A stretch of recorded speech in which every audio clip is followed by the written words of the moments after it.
So when you look at a life that's full of stress and full of depression and anxiety, and you think about just time and how time affects that life, why is my life stressed and why is it so overwhelmingly full? Why am I so busy that I'm not happy? So busy having whatever I want, doing whatever I want, and being whatever I want that I'm not happy. So you start thinking about time, right? So this is my life. This is my 24 hours a day, 7 days a week, my life for however long God lets you live on the planet. This is my life. And what I do is I fill my life, okay? So I fill my life. So I'm gonna fill my life with certain things that I just have to fill my life with. That's true of everybody. So I have to work and I have to go to school. School is work if you're younger, it's the same thing. So I have to do that, right? So that takes a good chunk of my time in my life. Then what happens is you start looking and saying, I can do whatever I want, have whatever I want, be whatever I want. So what do I use that freedom for?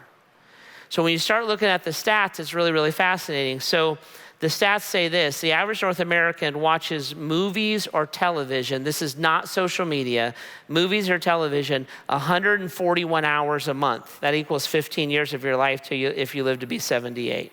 So 141 hours a month. We're watching the ball game, we're watching the Cavs, try to pull it out this afternoon. We're watching that, okay? On top of that, you have social media. So the social media stuff, the average North American scrolls through social media 75 hours a month. 75 hours a month. That equals years of your life if you live to be 78. So why are you so tired? I don't know why I'm so tired. Well, how come I went to bed at 3 o'clock in the morning? How come you went to bed at 3 o'clock in the morning? Well, there was this cat. And it meowed, and it was crazy, and there was this thing, and there was this guy, you wouldn't believe what he did, and so we all do this. We go into the rabbit hole, right? And every study says it leads to stress, anxiety, and fear. Every study. In fact, there's a trend right now with young people that they're deleting social media accounts. So if you want to be hip and trendy, throw away your Instagram, your Facebook, and all that kind of stuff, all right? But 75 hours a month. And then if you're a parent, here's the stats. The average parent spends 30 hours a month on their kids' activities. So my kid has soccer practice. I'm gonna sit there because practice is an hour and it takes me a half hour to get there. And so I'm doing that. Going to dance class because I'm really confident the next prima ballerina is gonna be from Norton. It's just but we do all of that. We just fill it up. And then we have the lawn and the grass and our own hobbies and et cetera. And then we look and say, okay, what is your life? Well, this is my life. My life is overflowing. I'm gonna set this here because I accidentally dropped it and rolled to the second row last service. My life is overflowing with stuff. I'm busy. Just looking at time as an example. I'm busy. I'm so busy. I just can't get to the next level of Fortnite. I'm so busy, okay? Well, then what happens is this. My life is already full. Then I wind up going to church. And I go to church, and my dynamic, young, attractive pastor says to me, by the way, you should be involved in biblical community. You should go to small groups and have relationships in your life and do who, what, when. You're like, And then you should make the Lord's work in his kingdom a central part of your life. And you're like, I don't know where it fits. My life is so full, and you want me to win? When would I do win? How in the world do I add win? So you look at our lives, we're not happy with our lives. We don't really enjoy our lives, even though we can buy whatever we want, do whatever we want, be whoever we want. So what happens then is everybody will get to some point of frustration. And when we get to some point of frustration, we're like, we have to cut something out of our lives. What should we cut? Well, it's a lot to go to life group. It's a lot to get our kids to ground it. It's just so much. And then that neighbor, we should have them over, but I'm so exhausted. We did soccer, basketball, pickleball, racquetball, lacrosse. I just don't, and that will get taken out to bring balance. And then you're still overwhelmed because your weekends are tied up. Because we got travel team, we got travel soccer, travel baseball, travel dance, travel. We got it all. We got to travel. We got to travel. We got to be places with the kids that we don't want to go, to watch them do things that we're not that interested in. So what do we pull out of our lives? Well, we're going to pull out of church. And we're just going to be like the normal family that attends church 1.5 times a month. So I'm going to pull the kingdom of God stuff, so to say, out of my life to bring balance to my life, a life that has produced for me stress and depression.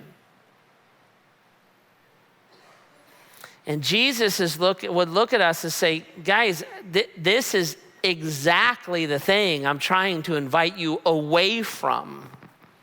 The Bible calls this earthly things or empty things or temporal things.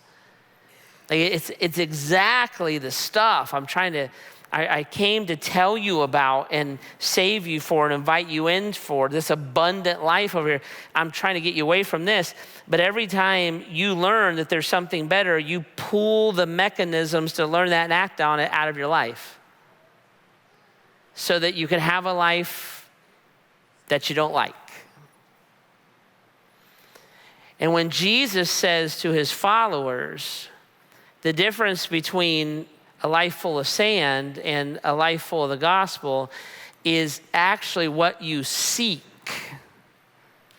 That when you seek the kingdom, the work, the purpose, the mission of God above all else, or you seek it first, it changes the equation of your life. And what Jesus would say is, if you're my follower, you're going to wind up living life exactly the opposite. It's going to require a rejection of this and an adoption of that. It's going to require a reboot.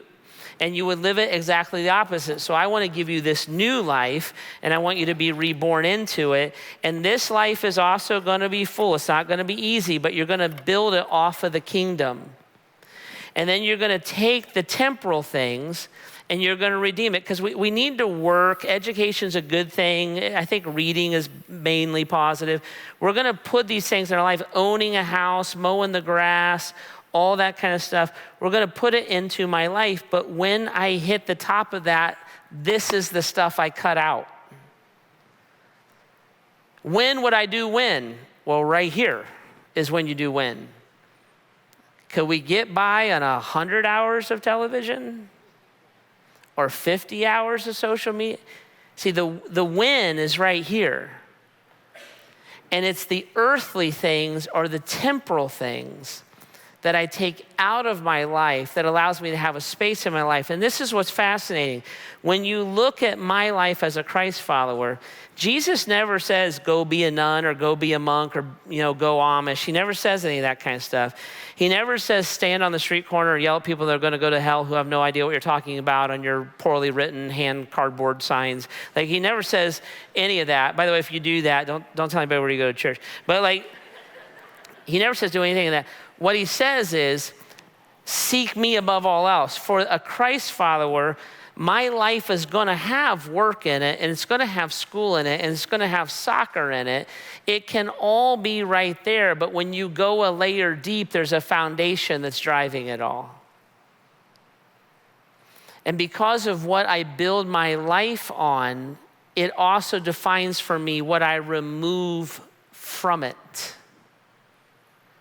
And when I build my life on a who, what, when mindset, I'm making a different set of decisions. I'm seeking a different set of values. I'm putting the kingdom, the work, the mission, and the purpose of Christ above all else.